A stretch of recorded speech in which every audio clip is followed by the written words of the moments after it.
Well, you have a new face coming in to kind of shake things up a little bit with Anton. What can you tease about him and the chaos he brings? I mean, Anton is look. I had the idea for Anton when I was still working on season one, and that was the idea of bringing that character into the show was really what made me want to do season two. Particularly what happens in episode four, at the end of episode four, um, and he was just meant to be. I mean, he's the antagonist, but the brilliant thing that Edgar brought to that role is Edgar brought a sensitivity and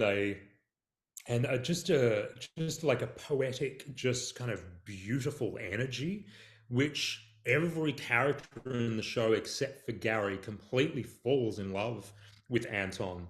And that wouldn't have been possible without Edgar playing that role because we all fell in love with him as we were shooting it as well too. And it made it such much more of an interesting threat because Edgar brought all those elements into this character. He brought so much more than was what was on the page, which made the character so much more interesting because you can understand where he's coming from. And where he's coming from and what he's presenting to Mary too makes sense as well. So it's that much more of a threat to Gary, and hopefully is that much more meaningful when Mary and Gary are able to navigate that the way they do.